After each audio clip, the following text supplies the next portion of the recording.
నేను ఎప్పుడు ఆ విషయం నాకు ఇష్టం లేదు మాట్లాడటం, కానీ ఇవాళ ఆ ద్రౌపది అమ్మని చూశాను ఆలయంలో. మీ అందరికీ తెలుసు ద్రౌపది అమ్మ గురించి, మీకు తెలుసా లేదా? అప్పుడు కౌరవులు ఏం చేశారు? ఆవిడి భర్తని అవమానించాలని సిగ్గు లేకుండా ఒక ఆడదని ద్రౌపది అమ్మని సభలోకి తీసుకొచ్చి ఆ అమ్మ చీరలాగారు. ఎందుకు? భర్తల్ని కొట్టడానికి. వాళ్ళకి వేరే దారి దక్కలేదు, ఒక ఆడది దక్కింది వాళ్ళకి. అట్లానే మన అసెంబ్లీలో చంద్రబాబు నాయుడు గారిని హింసించాలని, ఆయనకి ఎదురు దెబ్బ కొట్టాలని వాళ్ళకి తెలిసి నా పేరు లాగారు, నా శీలాన్ని గురించి వాళ్ళు మాట్లాడారు. అది ఒక్కరికి అవసరం లేదు. ధైర్యం ఉంటే మొగాడుగా నుంచి మాట్లాడాలి, కానీ ఒక్క స్త్రీని లాగకూడదు. మీరందరూ కూడా ఇక్కడ చాలా మంది మొగాళ్ళు ఉన్నారు. ఒక్క స్త్రీ గురించి మీకు మాట్లాడే హక్కు ఎవరికి లేదు ఇక్కడ. ఏ స్త్రీ ఎట్లాంటిదో తనకి తెలుసు, తన జీవితం గురించి తెలుసు. అది మనం నేర్చుకోవాల్సింది అక్కడంతా.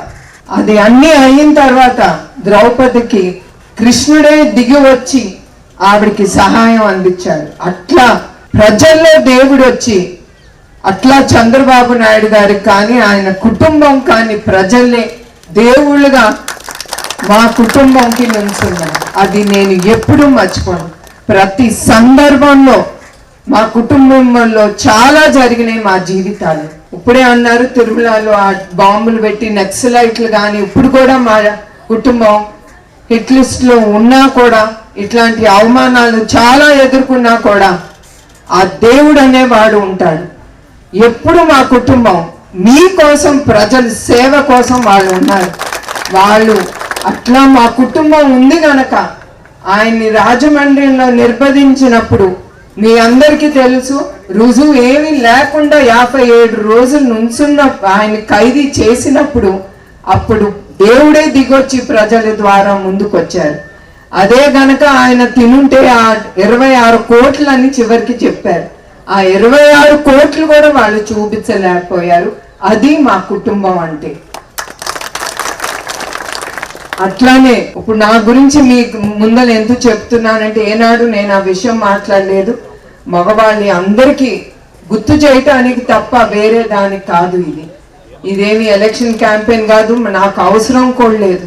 ఇది స్త్రీని మర్యాదించాలి, స్త్రీ ఒక అమ్మ లాంటిది అనేది మీరందరూ మర్చిపోకూడదు. అది మీ అందరికి గుర్తు చేయడానికి ఇది చెప్పేది. ఈ విషయం నేను ఏనాడు 10 మంది ముందల ఆ విషయం ఏనాడు మాట్లాడలేదు. కానీ ఇప్పుడు ఆ ద్రౌపది అమ్మని ఆ గుడిలో చూశాను కనుక మీకు ఒకసారి విన్నవించాలని నా మనసులో ఏముంది అని నేను మాట్లాడాను. అది నేను ఎవరికి అక్కర్లేదు. నా భర్తకి తెలుసు, అందరికీ తెలుసు నేను ఎట్లాంటి దాన్ని. So that's not at all important for me.